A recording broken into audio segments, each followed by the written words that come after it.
Diabetes आजकल ये नाम सर्वसामान्य हो चुका है। हर फैमिली में, हर फ्रेंड सर्कल में कोई ना कोई तो आपको मिलेगा ही जिसे डायबिटीज़ है।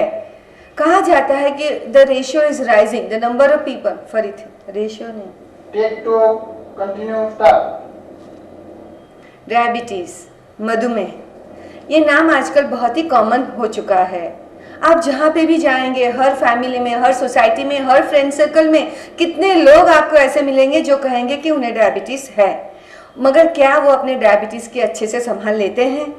अगर ठीक से संभाल नहीं लेते हैं, मेडिकल केयर के ऊपर ध्यान नहीं देते हैं, सेल्फ केयर के ऊपर ध्यान नहीं देते हैं, तो डायबिटीज़ बिकम्स वेरी डेंजरस। तो ये सब बातें तो होती ही रहेंगे, मगर चलिए पहले देखते हैं कि व्हाट इज़ डायबिटीज़।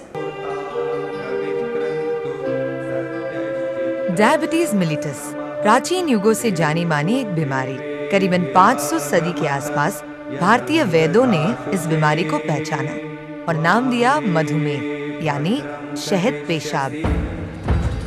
ग्रीक के फिजिशियन एरिटस ने इस बीमारी को नाम दिया डायबिटीज मिलिटस।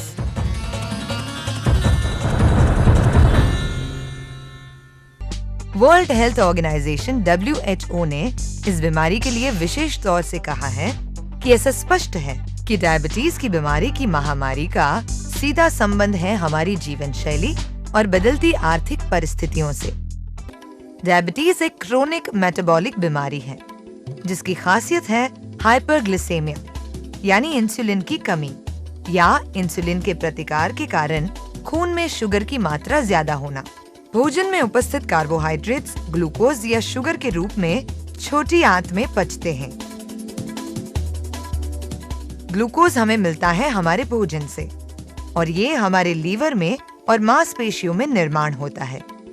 ये ग्लूकोज छोटी आंत से रक्त में एब्सॉर्ब होता है। हमारे रोजाना कार्यों के लिए शक्ति मिलती है ग्लूकोज से। शरीर के सेल्स के भीतर जाने के लिए ग्लूकोज को चाहिए इंसुलिन, एक ताले और चाबी की तरह। सेल पर ताला लगा हुआ होता है जिसकी चाबी इंसुलिन है। इन चाबियों से ताला खुलने के बाद ही ग्लूकोज सेल्स के भीतर प्रवेश कर सकता है।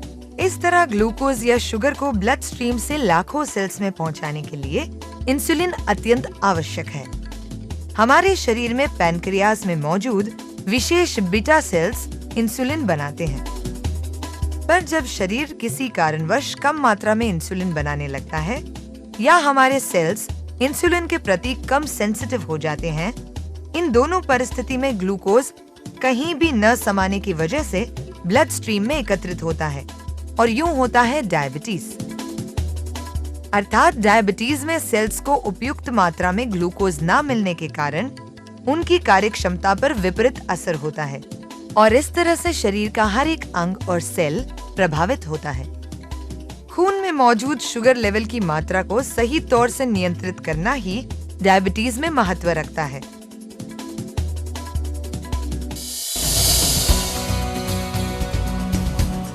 कुल डायबिटीज में 2 से 15% लोग टाइप 1 या इंसुलिन पर निर्भर डायबिटीज मिलिटस के शिकार हैं। सामान्यतः टाइप 1 डायबिटीज 30 वर्ष से कम आयु के युवाओं में पाया गया है। टाइप 2 या नॉन इंसुलिन डिपेंडेंट डायबिटीज मिलिटस सबसे आम डायबिटीज का प्रकार है। इस प्रकार में इंसुलिन शरीर में कम मात्रा में बनता है और सेल्स रेजिस्टेंट हो जाते हैं, यानी सेल्स इंसुलिन का प्रतिकार करते हैं। 85 से 98% जैसी बड़ी मात्रा में लोग इस टाइप 2 डायबिटीज के शिकार हैं। तो अब आप समझ चुके हैं कि डायबिटीज़ कैसे होता है, ग्लूकोज मेटाबॉलिज्म का काम कैसे चलता है, इंसुलिन का क्या रोल है।